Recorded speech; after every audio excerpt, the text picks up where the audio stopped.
City news కి స్వాగతం. ఈనాటి వార్తా విశేషాలు. వర్షాకాలంలో సీజనల్ వ్యాధుల పట్ల ప్రజలు అప్రమత్తంగా ఉండి ఆరోగ్యాన్ని కాపాడుకోవాలని మలేరియా అధికారి గోవిందరావు తెలిపారు. ఏలూరు నగరంలోని దక్షిణ వీధిలో ఈ రోజు వైద్య బృందం ప్రజలకు అవగాహన కల్పించేందుకు డ్రై ఫ్రైడే కార్యక్రమాన్ని నిర్వహిస్తూ ప్రత్యేక బృందంతో ర్యాలీ చేశారు. ఈ సందర్భంగా వైద్యాధికారులు మాట్లాడుతూ వర్షాకాలంలో వ్యాధుల పట్ల ప్రజలు అవగాహన కలిగి సకాలంలో వైద్యశాలలకు వెళ్లి చికిత్స చేయించుకోవాలని సూచించారు. వ్యాధులు ప్రబలకుండా ప్రజలు పరిసరాలను పరిశుభ్రంగా ఉంచుకొని ఆరోగ్యంగా ఉండేందుకు అన్ని రకాల చర్యలు తీసుకోవాలని అన్నారు.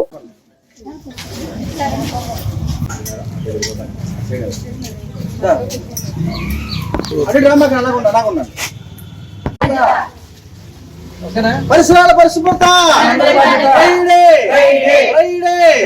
దోమల నిర్మూలన,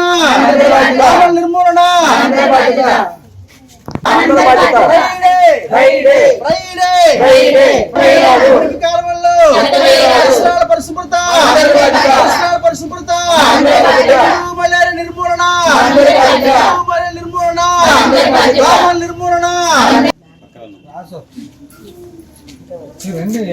దోమల నిర్మూలన, దోమల నిర్మూలన, పరిసరాల పరిశుభ్రత. అందరికీ నమస్కారం.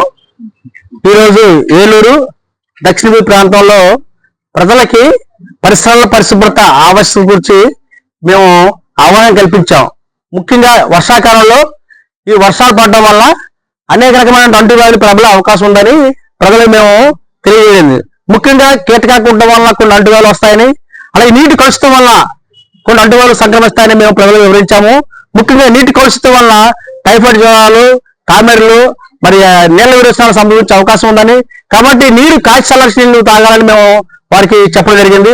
అలాగే వర్షాకాలంలో ఎక్కడ పక్కన నీరు నిల్వ ఉండడం వల్ల కీటకాలు అభివృద్ధి చెంది, ముఖ్యంగా ప్రమాదకరమైన కీటకము మన గృహాల్లో ఉండి రాత్రానికి పగలానికి మనల్ని గుట్టి మన రక్తం తాగి మనకే ప్రమాదకరమైన అంటించే ఒక చిన్న కీటకం దోమని, ఆ దోమ వల్ల వచ్చే వ్యాధుల గురించి వాళ్ళకి ప్రజలకి మేము అవగాహన కల్పించాం.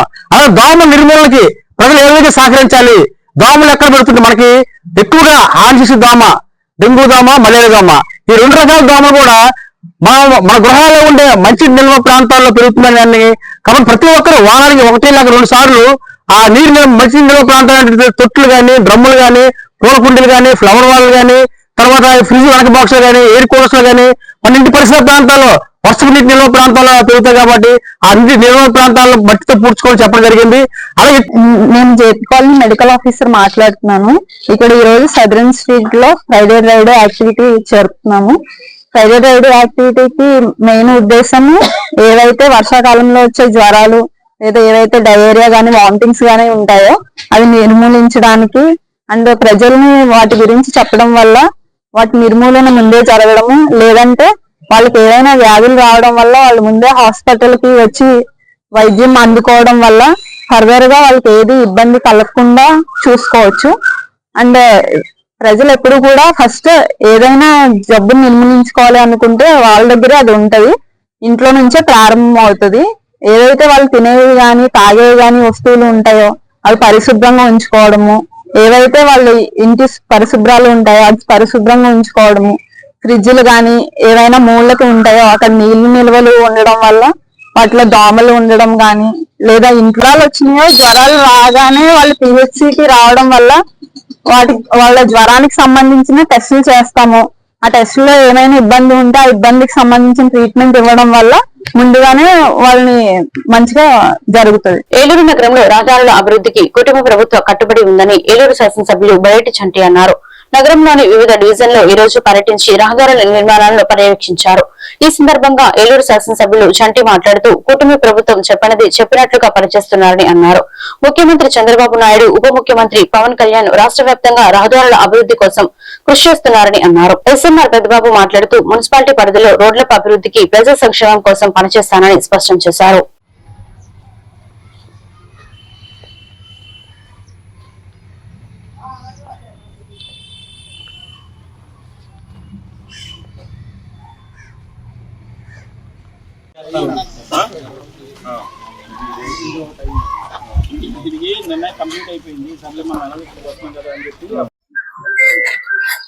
ఏదైతే గత 5 సంవత్సరాల్లో అస్తవ్యస్తమైన రోడ్లని కూటమి అధికారంలోకి వచ్చిన తర్వాత గౌరవనీయులు చంద్రబాబు నాయుడు గారు ఏదైతే ఏ ఫండ్ ఉన్నదో ఆ ఫండ్ దానికి ఉపయోగించాలని చెప్పి, ఏ ఫండ్ వచ్చినా సరే దాన్ని కార్పొరేషన్ ద్వారా ఇమీడియట్ గా మీకు ఏది అవసరాల్లో తీర్చాలని చెప్పి చెప్పడం జరిగింది. అలాగే ఫస్ట్ ఇయర్ లో 15th ఫైనాన్స్ సంబంధించి కొన్ని రోడ్లు ఏదైతే యుద్ధ ప్రాతిపదికన అందరూ కూడా కొన్ని లక్షల మంది నడిచే రోడ్లన్నీ కూడా ఇవ్వడం జరిగింది. ఇవాళ ఏదైతే ఇంటర్నల్ రోడ్స్ ఉన్నాయో మళ్ళీ సెకండ్ గ్రాంట్ వచ్చినప్పుడు 15th ఫైనాన్స్ కానీ LRS గ్రాంట్ కానీ వచ్చినప్పుడు ఏదైతే మేము పాదయాత్రలో ప్రజలు ఇబ్బంది పడే రోడ్లని గుర్తించామో అన్ని డివిజన్ లో కూడా, ఎందుకంటే వచ్చినప్పుడు ప్రతి డివిజన్ లో కూడా ఒక 2 రోడ్లు 3 రోడ్లు అన్ని కూడా ఇవ్వడం జరుగుతుంది. వాళ్ళు 1 టౌన్ కి సంబంధించి మరి వైఎస్ఆర్ కాలనీలోను 6th డివిజన్ లోను ఏదైతే 3 రోడ్లు ఇచ్చామో ఆ 3 రోడ్లను కూడా మరి పరిశీలించడానికి రావడం జరిగింది.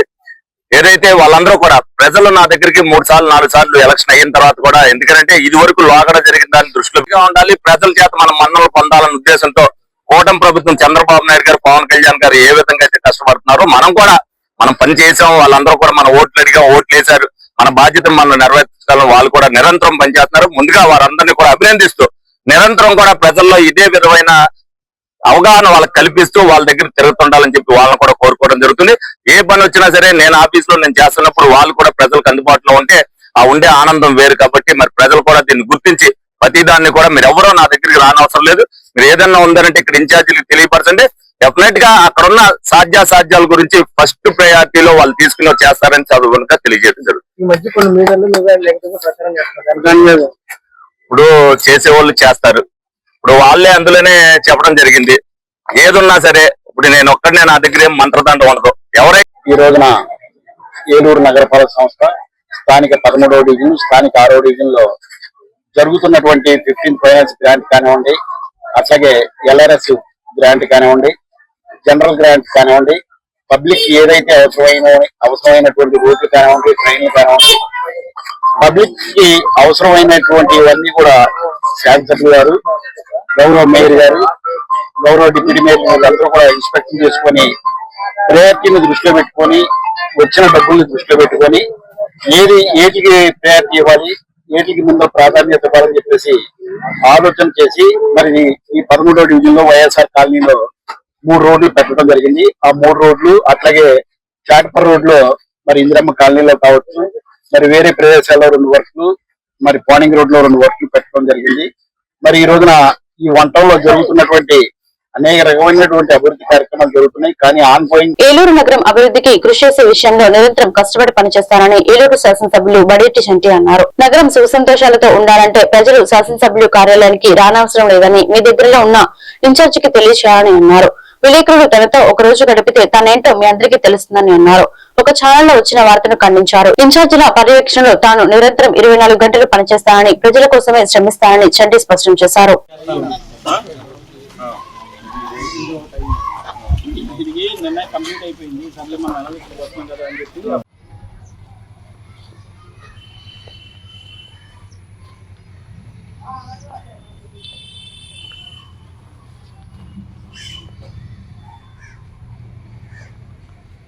మీకు ఒక అవకాశం మీడియా వాళ్ళందరికీ కూడా ఉంది.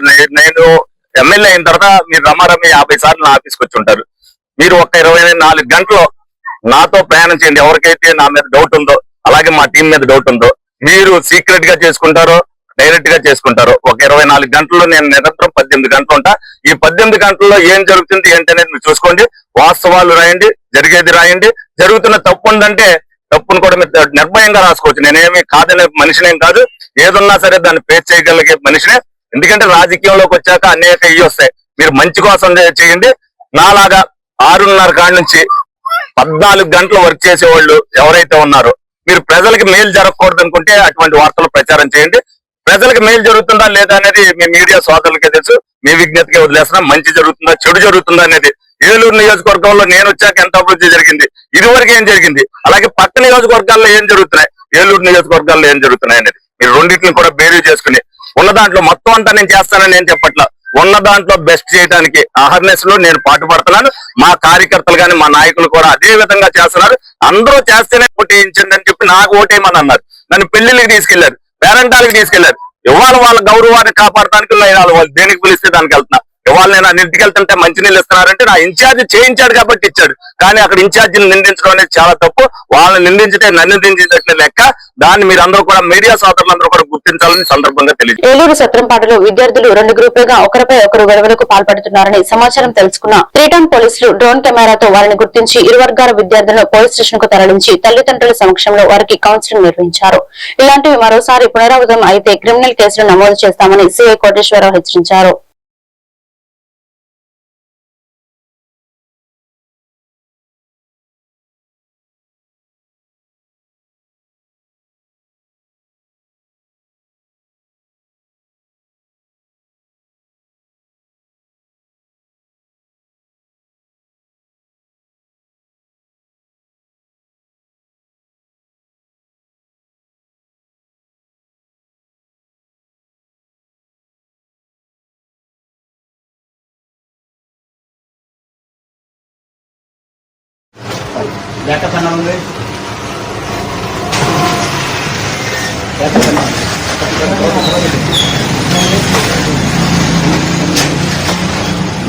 Mobile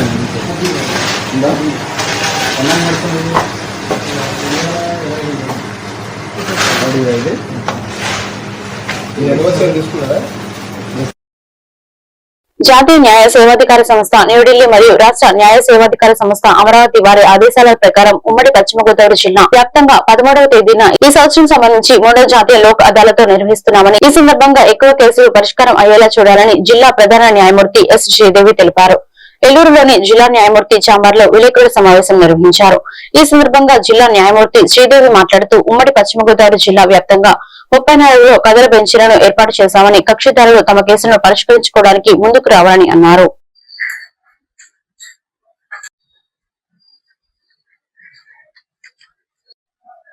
state legal service authorities వారి డైరెక్షన్ ప్రకారం ఇంతకుముందు జూలైలో నేషనల్ లోక్ అదాలత్ కండక్ట్ చేయడం జరిగింది. అప్పుడు 6,325 కేసెస్ సెటిల్ అయ్యాయండి. అలాగే ప్రీ లిటిగేషన్ కేసెస్ వరకు వస్తే అవి 141 కేసెస్ సెటిల్ అయ్యాయండి. అయితే ఇప్పుడు మనం 13 సెప్టెంబర్ 2025 కంటూ ఆ రోజు జరగబోయే నేషనల్ లోక్ అదాలత్ కోసం 4,802 మ్యాటర్స్ ఐడెంటిఫై చేయడం జరిగింది. పిఎల్సి వచ్చేసరికి అవి 2,225 కేసెస్ ఐడెంటిఫై చేశారండి ఆఫీసర్స్. అదేవిధంగా ప్రీ లోక్ అదాలత్ సిట్టింగ్స్ కూడా కండక్ట్ చేయడం జరిగింది. అందులో 135 సిట్టింగ్స్ కండక్ట్ చేస్తే 450 మ్యాటర్స్ సెటిల్ అయ్యాయి సోఫార్. లిటిగెంట్ పబ్లిక్ కూడా ఇంట్రెస్ట్ గా వచ్చి కేసెస్ సెటిల్ చేసుకుంటున్నారు. అందరూ అడ్వకేట్స్ అయినా ఆఫీసర్స్ అయినా వాళ్ళు మ్యాటర్స్ రిఫర్ చేయడం, అడ్వకేట్స్ కూడా వాళ్ళ లిటిగెంట్ పబ్లిక్ ఇన్ఫార్మ్ చేసి cases maximum number of cases settle అయ్యేటట్టుగా వాళ్ళు స్టెప్స్ తీసుకుంటున్నారు. అదేవిధంగా ఈ లోక్ అదాలత్ నేషనల్ లోక్ అదాలత్ కోసం అంటూ 84 మీటింగ్స్ కండక్ట్ చేయడం జరిగిందండి. సోఫార్ 34 బెంచెస్ కోసం బెంచెస్ వేసాము. మేము కోరుకునేది ఏంటంటే కక్షిదారులందరూ కూడా వీలైనంత వరకు వాళ్ళ మ్యాటర్స్ ని లోక్ అదాలత్ లో సెటిల్ చేసుకోవాలని కోరుకుంటున్నాము. రేపు జరగబోయే నేషనల్ లోక్ అదాలత్ ఆ బార్ అసోసియేషన్ నుంచి మా అడ్వకేట్స్ నుంచి పూర్తి సహకారం అందిస్తామని as a president of the bar association నేను చెప్తున్నానండి. ఈ నేషనల్ లోక్ అదాలత్ కి మన జిల్లా ప్రధాన న్యాయమూర్తి గారు శ్రీదేవి గారు ప్రతి వాళ్ళతోటి అంటే అడ్వకేట్స్ తోటి ఒక మీటింగ్, ఇన్సూరెన్స్ కంపెనీ అథారిటీస్ తోటి ఒక మీటింగ్, తర్వాత జ్యుడిషియల్ ఆఫీసర్ తోటి మీటింగ్, ఎంతమందితో అన్ని ప్రతి రోజుకి ఒకరితోటి మీటింగ్స్ పెట్టుకొని ఎక్కువ లోక్ అదాలత్ లో సెటిల్ చేయాలి మన జిల్లాకి. దానికి మేము ప్రతిసారి ఈ 2 నెలలకు ఒకసారి జరుగుతుంది కాబట్టి మా తరఫున అడ్వకేట్స్ తరఫున సహకారం అందిస్తామని కూడా చెప్తాను. ఏర్పాటు చేసిన నేషనల్ లోక్ అదాలత్ లో భాగంగా మరి ఈ జిల్లాలో ప్రధానమంత్రి గారు గౌరవనీయులు శ్రీదేవి గారు ఈ జిల్లా వ్యాప్తంగా 34 బెంచ్లు ఏర్పాటు చేశారండి. అదే కాకుండా మొత్తం జిల్లా వ్యాప్తంగా కూడా అందరికీ కక్షిదారులకి సౌకర్యం కలిగించేలాగా మంచినీటి సౌకర్యం ఏర్పాటు చేశారు. వాళ్ళకి ఎటువంటి ఇబ్బందులు పడకుండా ఆ బెంచెస్ కూడా చక్కగా ఏ ఏ కోర్టులో జరిగే కేసులు ఆ కోర్టులోని బెంచ్ ఏర్పాటు చేశారు. కనుక కక్షిదారులకు విజ్ఞప్తి ఏంటంటే మీ యొక్క డబ్బుని సమయాన్ని వృధా చేసుకోకుండా ఈ యొక్క అవకాశాన్ని డిస్ప్యూట్స్, అదేవిధంగా యాక్సిడెంట్ కేసులు, మరి ఇతర కాంపౌండ్ నేపాల్లో చిక్కుకున్న తెలుగు వారిని రక్షించడంలో అండగా నడిచిన మా యువ నాయకులు మంత్రి నారా లోకేష్ చొరవ ఎంతో అభినందనీయమని దెందులూరు శాసనసభ్యులు చింతమనేని ప్రభాకర్ రావు ఈ సందర్భంగా ఆయన విలేకరులతో మాట్లాడుతూ చిన్న వయసులోనే ప్రజల ఆకాంక్షల మేరకు ప్రభుత్వాన్ని నడిపించడంలో ఎంతో కీలక పాత్ర వహిస్తున్న మా నాయకుడు మంత్రి నారా లోకేష్ ని ప్రత్యేకంగా అభినందిస్తున్నామని చింతమనేని తెలిపారు. నేపాల్లో మొన్న నిన్న జరుగుతున్నటువంటి మారణ హోమంలో మరి తెలుగు వారిని రక్షించడం కోసం నేనున్నాను మీకోసం అడ్డుగోడగా అని మరొక్కసారి మా యువ నాయకుడు వాళ్ళకి అండగా నిలిచి ఈ రోజున సురక్షితంగా వాళ్ళందరినీ మేఘాల మీద మరి విశాఖపట్నం దింపించినటువంటి ఘనత మా యువ నాయకుడిది. ఈరోజు మేము ఎంతో గర్వపడుతున్నాం. ఇంత చిన్న వయసులో ఇంత భవిష్యత్తుని ప్రజల యొక్క ఆకాంక్షలకి అనుగుణంగా ఇటు ప్రభుత్వాన్ని నడపడంలో కూడా మరి కీలక పాత్ర పోషిస్తున్నటువంటి మా యొక్క లోకేష్ గారికి ప్రత్యేకంగా అభినందనలు తెలియజేస్తున్నాం. ఎందుకంటే ఆపదలో కష్టకాలంలో కన్నీటితో ఉన్నటువంటి వాళ్ళని ఈ విధంగా మరి తరలించినందుకు ఆయన చేసినటువంటి కృషి మరువలేదని చెప్పి కూడా మీకు ఈ సందర్భంగా తెలియదు. దెందులూరు ఎమ్మెల్యే చింతమనేని ప్రభాకర్ పై గతంలో భీమిడోలు కోర్టు విధించిన 2 ఏళ్ల జైలు శిక్షను ఏలూరు జిల్లా న్యాయస్థానం కొట్టివేస్తూ తీర్పు ఇచ్చింది. 2011లో చింతమనేని ప్రభాకర్ ఒక పబ్లిక్ మీటింగ్ లో అప్పటి మంత్రి పట్టి వసంత కుమార్ పై దాడి చేశారని ఆయన గన్మెన్ దెందులూరు పోలీస్ స్టేషన్ లో ఫిర్యాదు చేశారు. ఈ కేసులో భీమడూరు న్యాయమూర్తి పూర్వపరాలు పరిశీలించిన తర్వాత ఎమ్మెల్యే చింతమనేని ప్రభాకర్ లు 2 ఏళ్ల శిక్ష విధించారు. అయితే చింతమనేని ప్రభాకర్ ఈ తీర్పును సవాల్ చేస్తూ ఏలూరు జిల్లా కోర్టులో తిరిగి పిటిషన్ దాఖలు చేశారు. పూర్వపరాలు పరిశీలించిన జిల్లా న్యాయమూర్తి ఈ కేసులో చింతమనేని ప్రభాకర్ కు విధించిన శిక్ష రద్దు చేస్తూ శుక్రవారం తీర్పు ఇచ్చారు.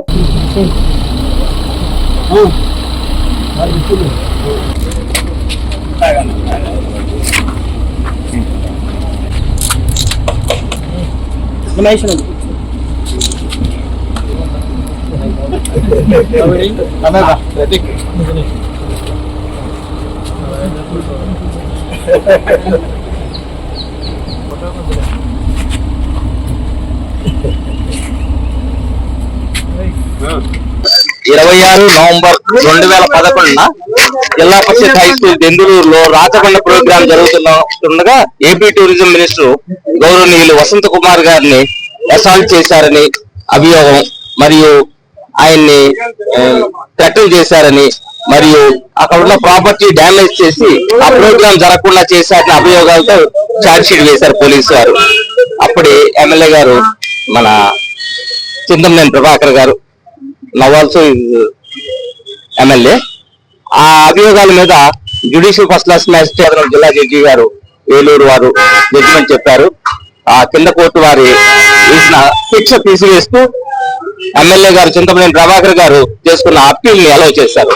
చేస్తూ శిక్షను రద్దు చేశారు.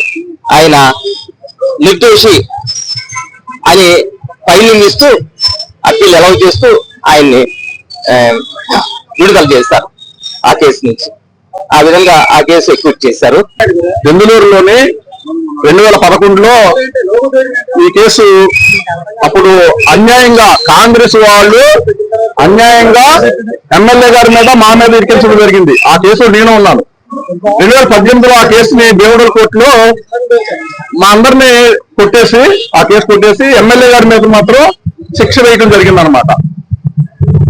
కావాలని చేశారు. ఆ రోజున బాగా ఇబ్బందులు పెట్టి నానా రకాలుగా ఆయన్ని యాక్చువల్గా ఏంటంటే దెందులూరు నియోజకవర్గం ఆయన ఎమ్మెల్యే కాబట్టి ఆయన అధ్యక్షత వహించాలి.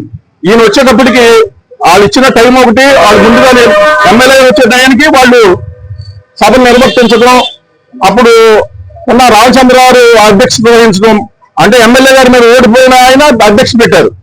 దాని మీద ఎమ్మెల్యే గారు అవ్వటం జరిగిందనమాట. దాని మీద ఆయన్ని తోసేసి ఒట్టు వసంత కుమార్ గారు తోసేయడం జరిగింది. అప్పుడు పరోక్షంగా నేను కూడా అక్కడే ఉన్నాను. నా మీద కూడా కేసు పెట్టడం జరిగింది. అది పోలవరం నియోజకవర్గంలో 2000 కోట్లతో నౌకదళ ఆయుధగారం ప్రాజెక్టు ఏర్పాటు చేసేందుకు జరుగుతున్న ప్రయత్నాల్లో భాగంగా ఈ రోజు నావీ అధికారులతో సమావేశం జరిగింది.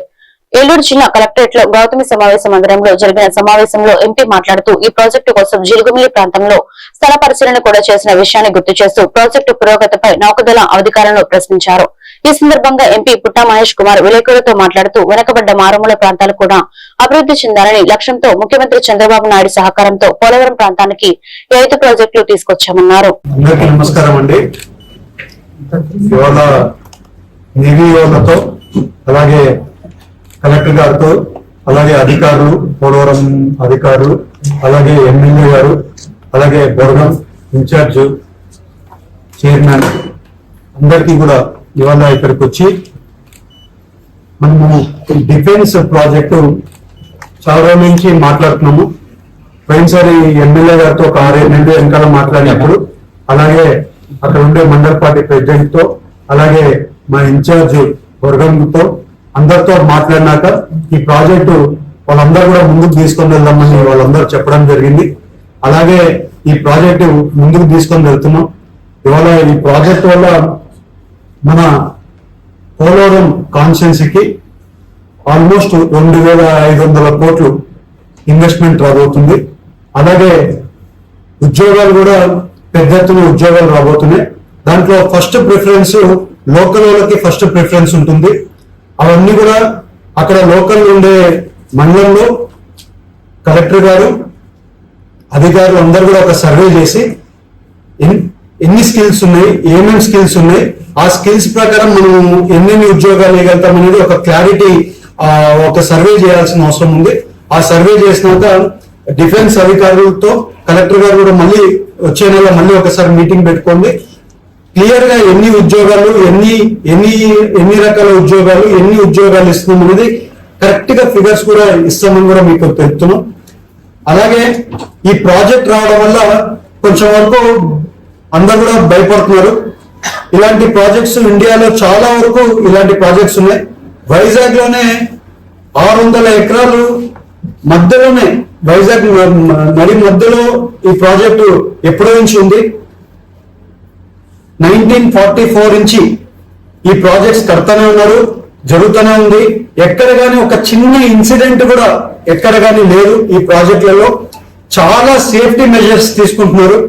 ఇవాళ ప్రాజెక్ట్ కి కావాల్సిండేది 30 ఎకరాలు అయితే 1166 ఎకరాలు తీసుకుంటున్నారు. అంటే ఎందుకంటే సేఫ్ జోన్ కోసము ఎక్స్ట్రా ఇది తీసుకుంటున్నారు. చాలా వరకు చాలా సేఫ్టీ మెజర్స్ వాళ్ళు పాటిస్తారు. ఎందుకంటే ఇది డిఫెన్స్ ప్రాజెక్ట్ కాబట్టి చాలా సేఫ్టీ మెజర్స్ ఇది చేస్తారు. ఇంకొకటి విలేజర్స్ కైనా కానివ్వండి, అలాగే అక్కడ ఉండే వాళ్ళకి ఎవరికైనా భయం ఉండే వాళ్ళకైనా కానివ్వండి, గవర్నమెంట్ తరఫున మేము కూడా మీ అందరికీ కూడా క్లియర్ గా మీకు చెప్తున్నాం. మేమందరం కూడా ఇది క్లారిటీగా ఏమి జరగదనేది మేము మీకు క్లారిటీగా మీకు చెప్తున్నాం. అలాగే ఏలూరు జిల్లా కలెక్టరేట్ లోని గోదావరి సమావేశ మందిరంలో ఈ రోజు జిల్లా అభివృద్ధి సమన్వయ కమిటీ సమావేశం జరిగింది. ఈ సమావేశానికి ఏలూరు పార్లమెంట్ సభ్యులు పుట్టా మహేష్ కుమార్ హాజరయ్యారు. అదేవిధంగా ఈ సమావేశంలో జిల్లాలోని పలువురు శాసనసభ్యులు ఆయా నియోజకవర్గంలోని అభివృద్ధిపై మాట్లాడారు. జిల్లాలోని అధికారులు ప్రాంతాల్లో జరుగుతున్న పనులు, జరిగిన పనులపై సమావేశంలో వివరించారు. ఈ సందర్భంగా ఎంపీ పుట్టా మహేష్ కుమార్ జిల్లా కలెక్టర్ వెట్టిసెల్విలు మాట్లాడుతూ జిల్లాలో జరుగుతున్న అభివృద్ధి పనుల విషయంలో నాణ్యత లోపిస్తే అధికారులపై కఠిన చర్యలు తీసుకుంటామని హెచ్చరించారు. సమావేశానికి ముఖ్య అతిథులుగా శ్రీ చింతమనేని ప్రభాకర్ సార్ వేదిక మీద రావాల్సిన సాధారణంగా ఆహ్వానిస్తున్నాం. సార్ అది కూడా కంప్లీట్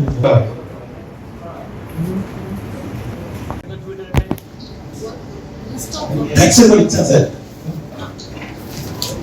మనకి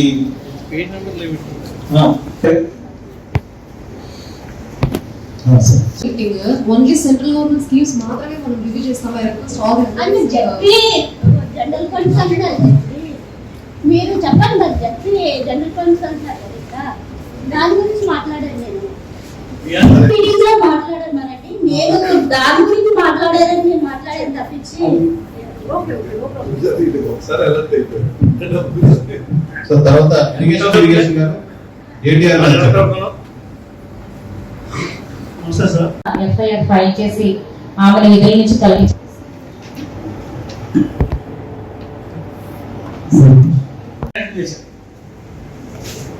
మేము ఉన్నప్పుడు ఇప్పించాం కాబట్టి అవి జరగకూడదని చెప్పి ఆ రోజు ఉన్నటువంటి పరిస్థితుల్లో ఆ విధంగా చేశారు. ఇప్పుడు అవన్నీ ఫౌండేషన్ స్టేజ్ లో రకరకాల స్టేజ్ లో ఉన్నాయి. కొన్ని కంప్లీట్ అయిపోతే కూడా వాటిని కూడా క్యాన్సిల్ చేశారు బలవంతంగా. వాటిని ఎలా పేమెంట్ ఇచ్చేది సార్? క్యాన్సిల్ అయి ఉన్నా కూడా క్యారీ ఫార్వర్డ్ అవుతుంది కాబట్టి అమౌంట్ ఇప్పుడు సగం పడిపోయింది. ఇప్పుడు కూడా మీరు చెప్పకపోతే మాకు ఎప్పుడు తెలుస్తాయి ఇవన్నీ? సార్ యాక్చువల్ గా మనం ఇయర్ వైజ్ బ్యాలెన్స్ చేసుకుంటాం, కాన్సెన్స్ వైజ్ డివైడ్ చేయలేదు సార్. అది తమకు చెప్పారు కాబట్టి దాన్ని ఫిల్టర్ చేస్తున్నాం. కాన్సెన్స్ వైజ్ కదా, జిల్లా వైజ్ చెప్పండి పోనీ. సార్ జిల్లా వైజ్ చెప్పాను సార్. 91 వర్క్స్ ఇప్పుడు ఆన్గోయింగ్ వర్క్స్ ఉన్నాయి. కరెక్టే. నేను అడుగుతున్నది మేము ఉన్నప్పుడు 14-19లో ఉన్న పెండింగ్ వర్క్స్ గురించి మాట్లాడతాను. ఇప్పుడు ఆన్గోయింగ్ వర్క్స్ గురించి నేను అడగట్లా. ఇప్పుడు ఎంపీ గారు ఎవరికి ఇచ్చారో నేను అడగట్లేదు. అంటే ఎమ్మెల్యే గారు అనేది ఏంటంటే ఓన్లీ 19 వరకు పెండింగ్ వర్క్స్ డిపెండ్ అయితే ఎంత అమౌంట్ ఉందో అడుగుతున్నారు. అంటే ఈ 5 years లో ఉండేటి అడగట్లేదు మళ్ళీ సార్. సార్ అడిగినట్టుగా 16 లోక్సభ అడుగుతున్నారు సార్. 14 to 19. అవును సార్. 16 లోక్సభ కిందకి వస్తుంది సార్. ఆ 16 లోక్సభలో మన కన్స్టెంట్ బ్యాలెన్స్ 8.8 crores వచ్చింది సార్. 19 ఓకే వచ్చింది. అవును సార్. అది 19 క్యారీ ఫార్వర్డ్ అయింది 8.3 crores. దాంట్లో ఆల్రెడీ 6.39 crores యూటిలైజ్ చేశాం సార్. ఇంకపోతే 1.88 crores మాత్రమే 16 లోక్సభలో ఉంది. ఏవైతే అయిపోయినాయో అవన్నీ ఎంపీ గారు దృష్టికి తీసుకున్నారండి. ఈ వార్తలు ఇంతటితో సమాప్తం. మరొక బులెటిన్ లో మళ్ళీ కలుద్దాం. నమస్కారం.